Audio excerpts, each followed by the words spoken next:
Темата на денешната порака е Исус последниот првосвещеник. И она што сакам да го разбереме е зошто се дели денес Стариот и Новиот Завет, зошто Библијата е поделена на Стари и Нов Завет, и тоа е една од основните причини, затоа што Исус од Новиот Завет постанува новиот првосвещеник на скинијата. Зошто не принесуваме крвни жртви, ке зборуваме денес? Каде е денес храмот? Каде е денес најсветото место? Каде е Божјото присуство? Ке дадам еден историски контекст библиски на тоа што се случувало во тој период пред и по Стариот Завет. И голем дел од ова ќе биде библиска поука. Се надевам ќе останете доследни да го прочитаме Божјото Слово онака како што деликува. И очигледно ќе видиме колку нашиот Бог е промислен и колку е пресметан во она што го правел. Прашањето кое што јас си го поставав како нов верник, а тоа е зошто јас не треба денес да носам свештеничка одежда, зошто не е тмурно тука, зошто има светлина, зошто се изгледа толку просто околу нас, а Бог делува на чудесни начини. Главниот текст за проучување ќе биде Евреите 9 глава, првите 12 стихови. Знам дека е тежок текст, но знам и дека бара повеќе признање и затоа ќе објаснувам навремено кога ќе се случуваат работите. Ќе го читаме текстот, потоа ќе се помолам за нас, за Божјото присуство утро и потоа ќе преминеме на пораката. Првите 12 стихови од 9 глава Евреите велат вака. Така и во првиот завет имаше уредби за богослужение и земно светилиште, зашто скинијата беше направена вака. Во првиот дел се наоѓа светилникот, трпезата и изложените лебови. Тој дел е наречен свето место, или во другиот превод е светина. А за втората завеса од скинијата беше делот наречен светиња на светињите. Во неја се наоѓаше златната кадилница и од сите страни опкован со злато ковчегот на заветот, во кој стоеа златниот сад со мана и расцветениот джезол на Арон, како и плочките на заветот. А над него херувими на славата, што го осенуваа чистилиштето. За ова сега нема потреба да се зборува поопширно. При ваков распоред, во првиот дел од скинијата секогаш влегува свештениците и извршуваа служба Божја. А во вториот дел влегуваше по еднаш во годината првосвештеникот, и тоа не без крв, што ја принесуваше како жртва за себе и за гревовите на народот, направени поради незнаење.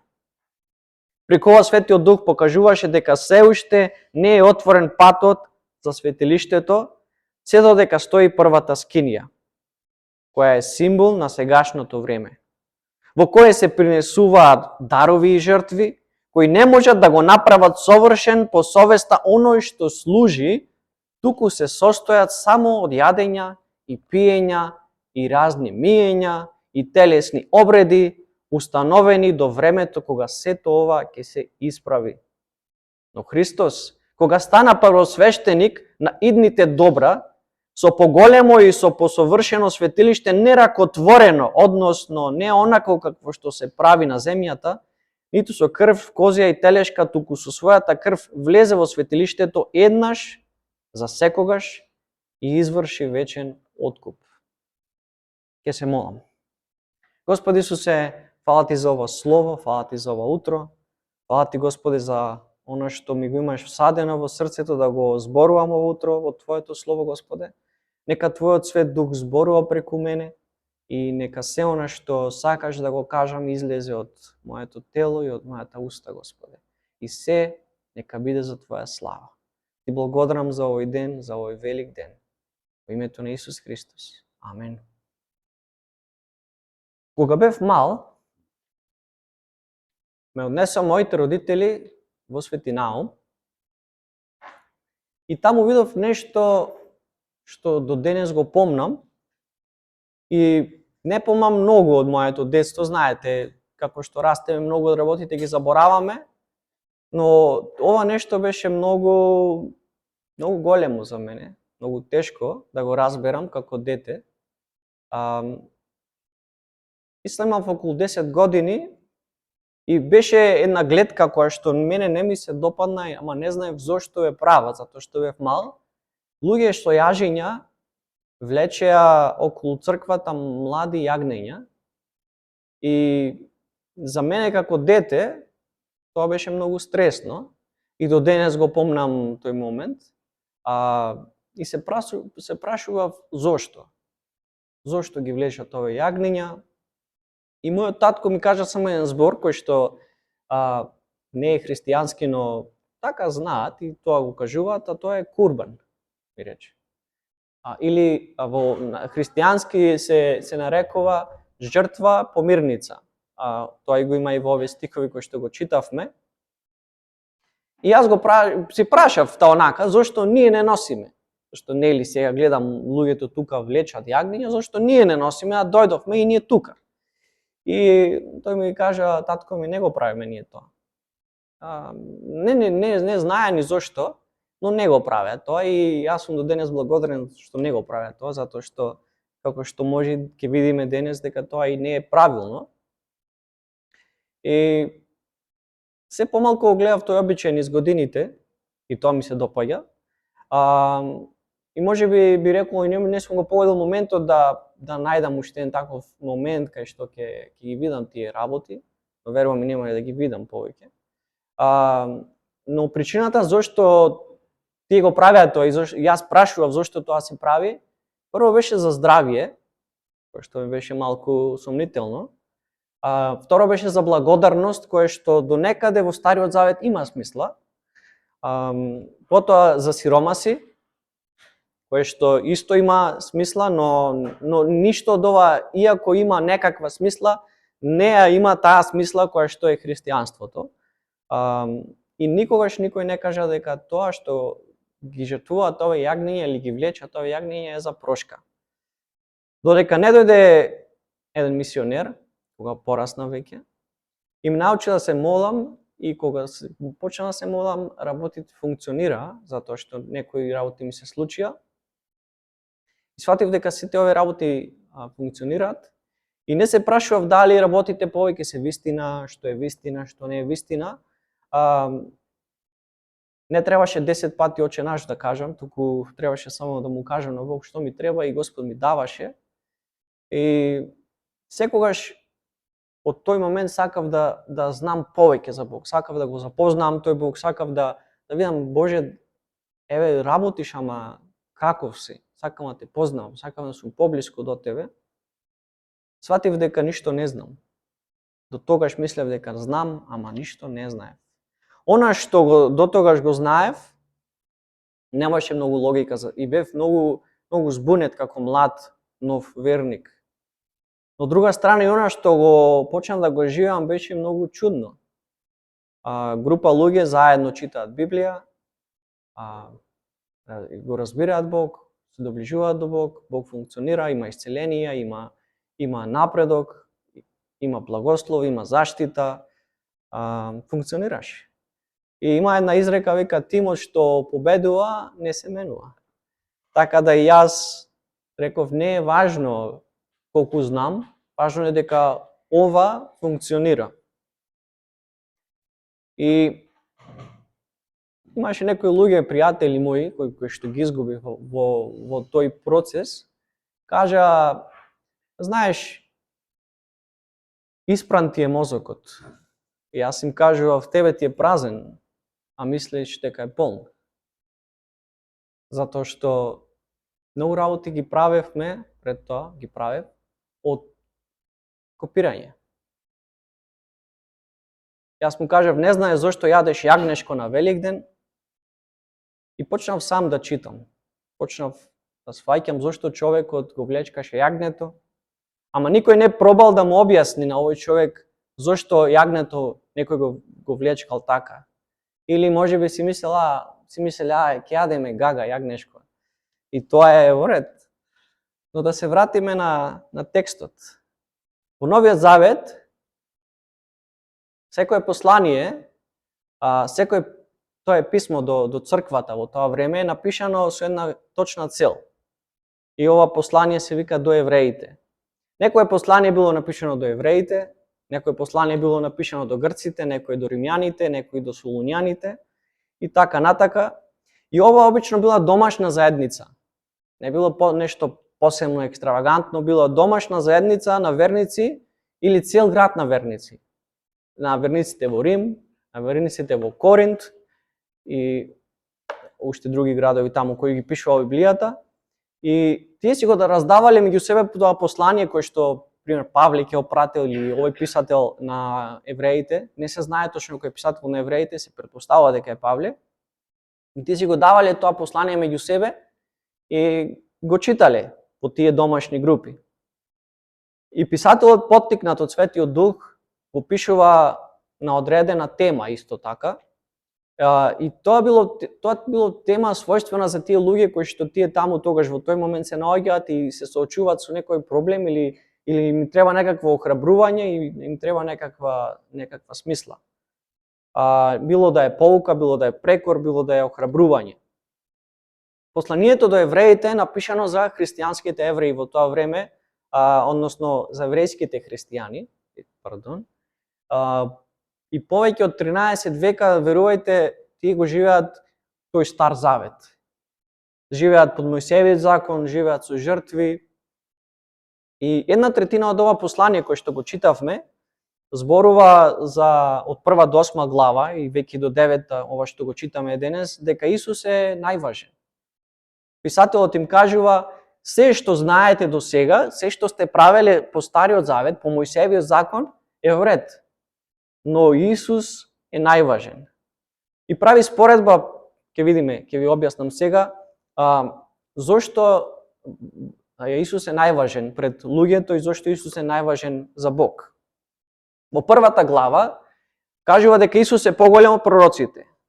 Ова е во посланието до евреите. Во првата глава кажува дека е поголем од пророците. Во втора глава зборува дека е поголем од ангелите. Во трета глава зборува дека Исус е поголем од Мојсей. Во четврта глава кажува дека Исус е поголем од Исус Навин, кој што е ученик на Мојсей. Во петта глава зборува дека Исус е поголем од Арон, кој е првиот првосвештеник. Од секој првосвештеник дека е поголем зборува меѓу четвртата и шестата глава. Во шестата глава зборува дека Исус е поголем од Аврам, кој што бил првиот татко на евреите. Во седма глава зборува дека е поголем од Мелхизедек, кој што се смета за првиот старозаветен првосвештеник. Законот и жртвите кажува дека Исус е поголем од сиот закон кој што е напишан во Стариот Завет и поголем од жртвите помирници кои што до тогаш се прават. Тоа се првите 8 глави. И во сите тие зборува дека Исус е поголем од сето ова. Дека Исус заслужува поголема слава од сите споменати. А 9-та глава која читавме кажува дека Исус е последната жртва. Последното јагне, последниот првосвештеник во едно. И сега, од кога Исус воскресна, настапува новиот завет. И ако си бил евреин во тоа време, читајќи го ова, се што си знаел во животот било се ова, пред Исус. Си го знаел Арон, си го знаел Аврам, Мелхизедек, сите тие пророци, жртвите помирници. И се што се знаел дека патот до Бог е преку еден свештеник. Со жртва и со асистенција од свештеник исчистиш грев. Тоа е Стариот Завет. Така живееле луѓето. Не треба некој кој што Господ го избрал од племето на левитите, нели? Кој што ќе принесе за наш жртва, за нашите гревови. Замислете одново и одново, година по година, тој евреин, додека бил жив, со години, можеби и до неговата смрт, требало да принесува жртви преку свештеник на Бог за простување на неговите или на незините гревови. Тоа била традиција која ја видов со своји очи по 2000 и кусур години. Дека некој влече јагне да биде жртвувано. Писателот на посланието кажува дека Исусовата жртва е една, последна и доволна. И ги охрабрува да не се враќаат назад на Стариот Завет, на она што било, на старите навики и на старите традиции. Тоа е завршено. И за нас кои што сме неевреи, сакам да ви опишам како изгледала таа скинија или тој шатор кој што го читаме тука на средбата. Тоа било првото светилиште за кое што Библијата пишува и првото светилиште кое што Бог го бара од евреите да го изградат за негова слава. Зашто може би да има и некој дупка во знаењето, така да ќе ги објаснам работите. Што е скинијата или што е шаторот на средбата? Евреите кога беа поробени во Египет, Мојсей ги спасуваше.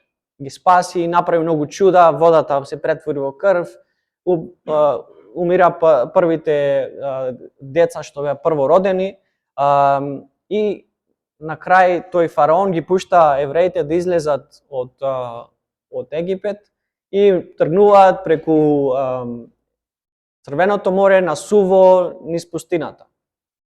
И прво стигнуваат до Синајската планина или Синајската гора, или некои го нарекуваат Синајски полуостров, тргнуваат до ветената земја. Доаѓаат кај Синајската гора и Мојсей се качува на планината, ги зема тие 10 Божји заповеди напишани на 2 камени плочи, тие 10 Божји заповеди кои што ги знаеме од Излез, книгата Излез, Мојсеева, и Бог му дава нацрт на Мојсей како да изгледа ковчегот на заветот во кој што овие 10 Божји заповеди напишани на 2 камени плочи ќе бидат чувани. И нацрт му дава на скинијата, која што подоцна ќе стане храмот во Ерусалим, како треба да изгледа. И тоа е првото светилиште направено за Бог, како што кажав. И сега ќе се запрашате зошто светилиште, зошто баш морало да има светилиште, затоа што до тогаш немало и сега која е потребата? Зошто и баш шатор? Шаторот бил заради мобилност, мора да разбереме, тој бил раскоплив, јас сум извинник, јас спијам во шатори, многу убаво, ама не бил за спиење, тој бил за служба. Тој бил светилиште. И како што тие патували низ пустината, не знам колку од вас знаат, кога облак, имало облак кој што стоел на тој шатор, кога облакот ќе се дигнел, тоа било Божјото присуство. Знаеле евреите дека треба да тргнат на пат и го следеле тој облак. И тој облак ги водел низ места. И дали знае некој зошто облак? Затоа што имало сонце. Облакот ги штител од сонцето. Тој бил голем облак, огромен облак. И сега ќе речете, па како го следеле облакот навечер? Облакот вечерно време се претварал во столб од оган. Замислете, тој изгледал како торнадо ноќно време. И тие го следеле тој огин. Зошто огин? Зошто не облак? Затоа што облак не се гледа навечер, а огин се гледа и можат да гледаат каде одат. Господ бил многу промислен. И подоцна знаеме дека Соломон го гради тој храм во Ерусалим. И тоа е првата причина. Првата причина е заради таа мобилност, затоа што Бог барал нив да патуваат, да стигнат до нивната земја. Биле милионски народ, така да може да замислите колку бавно се движиле. Втората причина зошто е изградена таа скинија или тој шатор на средбата, чувството за Божјо присуство. За Божјото присуство. Бог е тука, Бог се спушта како облак, се спуштал на таа скинија и знаеле луѓето дека Божјото присуство е таму, во тој шатор. И третата, и многу практична и многу важна за луѓе кои што се излезени од Египет, била таа дека овој шатор бил физички идол на живиот Бог. Затоа што тие биле излезени од Египет, каде што луѓето принесувале жртви на статуи. Знаеме сите, тоа историја не може некој да не ја знае, дека има уште до денес работи, статуи, идоли, кои што евреите принесувале жртва. И ова бил како пример за луѓето да видат физичко нешто, каде што ќе видат Божјото присуство и ќе принесат таму жртва. Но да се вратиме на стиховите, како изгледала скинијата, ќе читам од 1 до 5 стих. Така и во првиот завет имаше уредби за богослужение и земно светилиште. Сакам да го забележите само еден збор и. Така и во првиот завет. Има и во вториот завет богослужение, има во вториот завет земни светилишта. Да се разбереме, да не кажете дека грешам. Зашто скинијата беше направена вака. Во првиот дел се наоѓа светилникот, трпезата и изложените лебови. Тој дел е наречен свето место или светина кај некои. А за втората завеса од скинијата беше делот наречен светиња на светињите. Сакам да забележите зборот завеса, многу важен.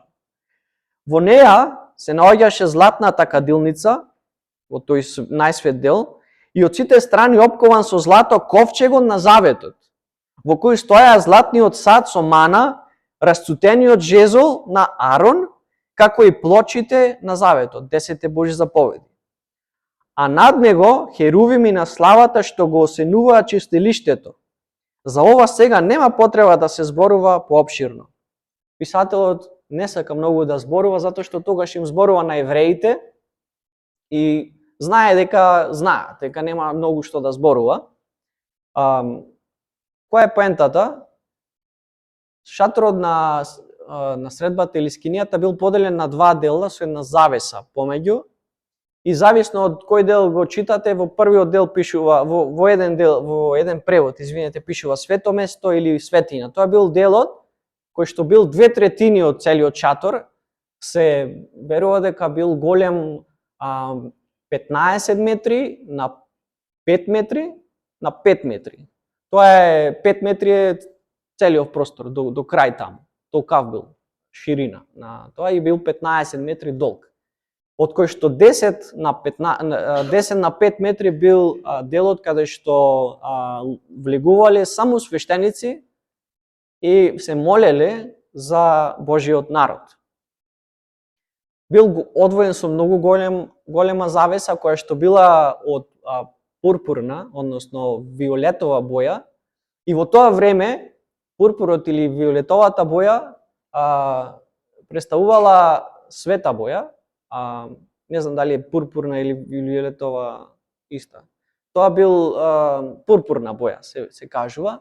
Тоа била боја која што представувала кралство или царство, затоа што многу било тешко таа боја да се произведе во тоа време и значило дека позади таа завеса стои кралот. И одредени луѓе, ретко кој можел таа боја да ја носи. Во вториот дел, односно позади таа завеса, бил совршен квадрат од 5 на 5 метри и се нарекувал најсветото место или светињата на светињите, каде што било присуството Божјо и каде што секогаш над тој дел стоел тој облак. И многу е интересно што како е направена скинијата и кој можел да влезе во неа. И затоа ќе продолжиме да читаме. Она што сакам пред да прочитаме следните стихови да ви кажеме дека тој ковчег на заветот со тие Божји заповеди го нема. Во историјата подоцна не е пронајден тој ковчег на заветот и Господ мислам дека го прави со една проста причина за да не имаме ние идол денес, за да не имаме нешто каде што ние ќе се поклонуваме и каде што ќе одиме на аджилак или да правиме такво нешто. Нема ковчег на заветот, не постои. Така барем тврдат теолозите. И сега ќе видиме како служеле свештениците. Од 6 до 10 стих. При ваков распоред, во првиот дел од скинијата секогаш влегуваа свештениците и извршуваа служба Божја. А во вториот дел влегуваше по еднаш во годината прво свештеникот, И тоа не без крв, значи морало да биде со крв, што ја принесуваше како жртва за себе и за гревовите на народот, направени поради незнаење. Преку ова, Светиот Дух покажуваше дека се уште не е отворен патот за светилиштето се додека стои првата скинија, која е символ на сегашното време во кое се принесуваат дарови и жртви, кои не можат да го направат совршен по совеста оној што служи, туку се состојат само од јадења и пиења и разни миења и телесни обреди, установени до времето кога сето ова ќе се исправи. Што е интересно за да видиме тука, имаме свештеници и имаме првосвештеник. Свештениците влегувале во тој дел на скинијата, првиот дел големиот, и се молеле, а пред тоа, замислете, во дворот имало жртвеници, каде што свештениците ги убивале тие јагнења, попрскувале на жртвеникот со крвта на тоа јагне и потоа влегувале да се помолат за тоа семејство, за тој народ, за простување на гревовите. Тоа било секојдневно. Или имало жртва помирница, имало жртва благодарница, имало жртви со јагнења, со кози, со крави, со птици, лебни жртви, да не продолжувам, имало многу. Она што е важно е вториот дел. Она што е важно за нас денес е тој втор дел, најсветото место или светињата на светињите, каде што е присуството Божјо. Зошто е тоа важно? Затоа што кога влегувал тој свештеник, односно првосвештеник, на него носел многу нешто интересно. Носел ефод. Тоа било посебно елече кое што го носел, кое што имало камења од 12 племиња Израелови, и на крајот од неговата облека, на ресите, имало на крајот од неговата облека имало звончиња. Зошто звончиња? И зошто имал на ногата јаже, му ставале јаже пред да влезе во несветото место? Затоа што ако човек влезел во најсветото место без да биде чист и непорочен, умирал. Значи, јажето било за да го извлеча надвор, а звончињата биле затоа што ако слушнат дека се случило, наедна се задзвонат звончињата и потоа нема тресење на звончиња повеќе, тоа значило дека човекот е умрен. И со јажето само го извлекувале надвор. И потоа, по Божја промисла, изгласувале нов првосвештеник, кој сигурен сум дека првиот пат кога ќе влезел го фаќал стомак. Ама, она што е важно да разбереме е дека човекот кој што ќе влезел во присуството Божјо можел да умре ако не ги почитувал сите тие 613 закони кои што биле, заповеди кои што биле поставени од Бог во Стариот Завет. И тоа требаше и ние да го живееме денес, тие 613 закони. И она што е важно да разбереме во 11-тиот и во 12-тиот стих е дека сега Исус, Христос, станува првосвештеникот. Последните два стихови кои што ги читавме велат вака, 11 и 12. Но Христос, кога стана првосвештеник на идните добра, со поголемо и со посовршено светилиште, не ракотворено, односно не онако како што се прави на земјата, ниту со крв козја или телешка, туку со својата крв, влезе во светилиштето еднаш за секогаш и изврши вечен откуп. Нема повеќе жртви, нема ниту крвни, ниту лебни, ниту бескрвни жртви повеќе. Нема жртва. Завесата во храмот се раздели кога Исус умре на крстот. Тоа го читаше Рита. Кога Исус беше на крстот, кога Исус издивнуваше, рече: татко, во твои раце ја предам мојата душа, завесата се раздели на две. И што значи тоа? Присуството на Божјо, ние не сме повеќе разделени од него. Ние може слободно да пристапиме во присуството Божјо. Нема повеќе граница помеѓу нас и Бог. Завесата на храмот се раздели на две.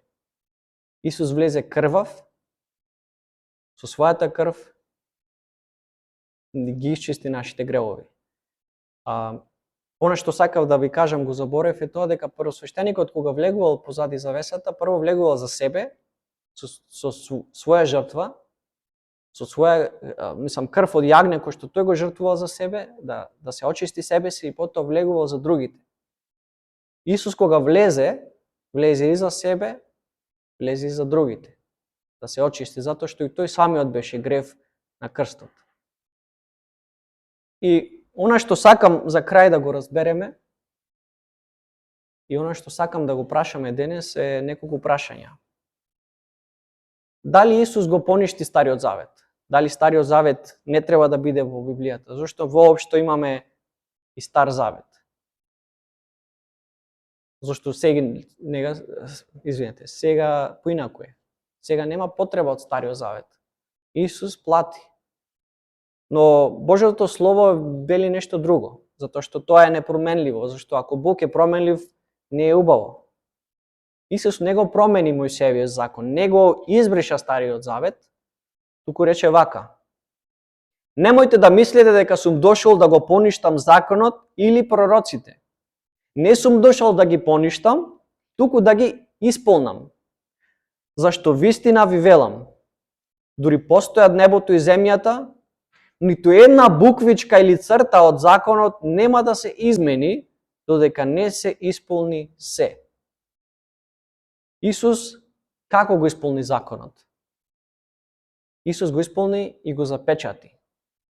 Кажува: јас се ова што го бараше Бог од вас, јас го направив, влегов непорочен, чист пред Бога, дадов крвна жртва за вас, последна, крајна, од сега ќе живеете поинаку. Јас го живеам за вас тој Стар Завет. Вие ќе го живеете за мене Новиот Завет. Тоа е поентата на Христос. Ниту една буквичка и ниту една цртичка од законот не се измени. Само Исус го исполни Стариот Завет. И го затвори тоа поглавје наречено Стар Завет не за себе, не за светот, туку за нас кои веруваме. Стариот Завет зборува за простување по дела, требало да прават многу работи за да му се прости, а Новиот Завет зборува за простување преку вера и благодат. Благодат Божја преку наша вера. Потоа ги исполни сите пророштва. Таму кажува: дојдов да го исполнам законот и пророците. Тој ги исполни сите пророчки работи кои што беа во Стариот Завет. Тој кажа пророците дека ќе се роди, дека ќе живее непорочно, дека ќе го распна на крстот, и тоа што го чита во Исаја, дека како јагне безгласно не отвори уста, отиде на крстот. Тоа е напишано преку 1000 години пред Исус воопшто да биде распнат на крстот. Замислете, 1000 години порано некој го пишува, Исус го исполнува, не го менува.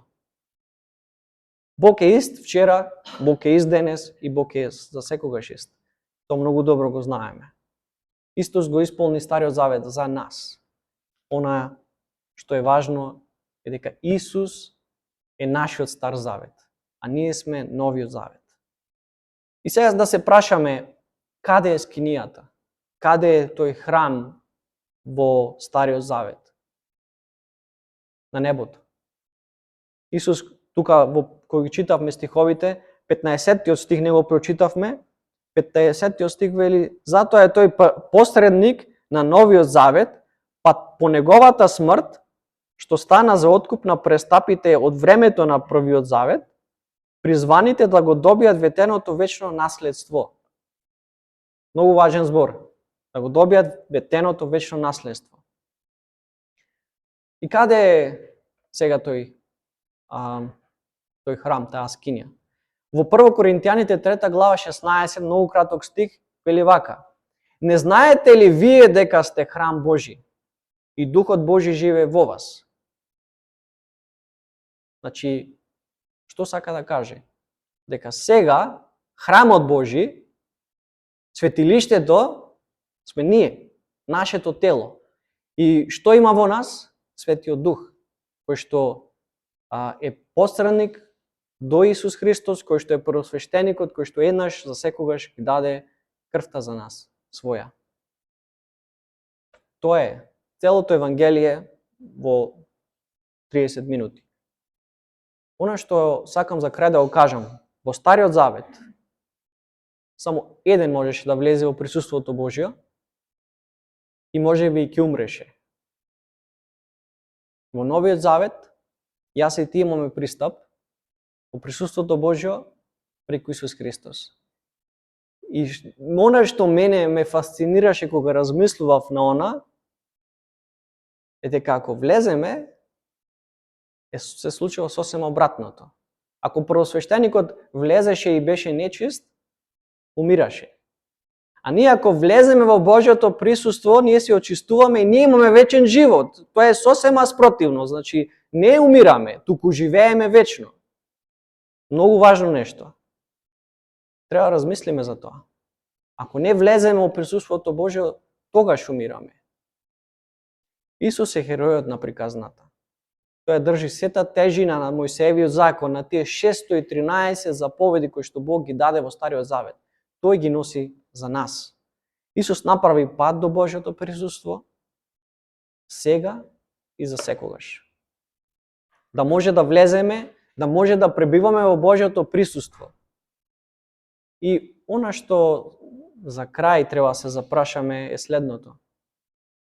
Дали веруваш дека си добре дојден во тоа Божјо присуство? Го имаме, може да влеземе, не треба да се плашиме, но дали мислиме дека можеме да влеземе во Божјото присуство? Или имаш грев што те спречува да бидеш со Бог? Кажав дека ако влеземе нема да умреме. Но што мислиме ние? Дали е до нас или е до Бог? Дали ќе влеземе во Божјото присуство? Проблемот е во нас. Ние имаме страв, ние имаме грижа, ние се срамиме. Како што Адам и Ева се срамеа откако погреше да влезат во Божјото присуство, а за оние што не знаат ќе кажам, кога Адам и Ева и го јадеа тоа јаболко или овошје кое што не смеа да го јадат, доаѓа Господ и им кажува: Адаме, каде си? И тој од позади грмушката вика: еве сум, Господе, се срамам. И ние така се срамиме денес. Срамот да влеземе во Божјото присуство е нашиот грев. Ако ти е жал, ако се каеш, ако сакаш да влезеш во Божјото присуство, мора да знаеш. И тоа е она што е убаво кај Бог. Денес, а не тогаш. Нема да умреш, зашто Бог е милостив. Бог те љуби. И веќе е платено со крв за тебе, уште пред да влезеш. Исус влезе и ти по него. Платено е. Верува дека Исус ја има веќе принесено неговата крв за твојот грев, затоа што Исус уште тогаш плати за твојот грев денес. Зашто Бог е семоќен и Бог е пресметан, како што кажавме на почеток. Она што апостол Павле ни го дава како пример како треба овој проблем кој што го имаме, кој што не сакаме да влеземе во Божјото присуство од срам или од некој проблем или од некоја грижа, Павле вика: јас не го достигнав совршенството, но јас трчам кон престојната борба. Што сака да каже Павле? Дека тоа што сака да влезе во Божјото присуство е борба со овој свет. И ние уште денес треба да ја прифатиме таа борба, да ни биде пријатно во Божјото присуство. Не може да лежиме, да грешиме и да очекуваме дека кога ќе дојдеме во Божјото присуство нема да се чувствуваме лошо. Нека секој од вас кој што се чувствува недостоен, ако мислите дека имате некоја причина зашто не можете да влезете во Божјото присуство, пробате да клекнете пред Бог во молитва и да ги предадете вашите гревови на Бог. Бог ве чека. Ќе ги остави 99 овци, ќе отиде по таа едната, а тоа сте вие, тоа си ти. За тебе е тука. Исус даде својот живот за нас. Среќен Великден!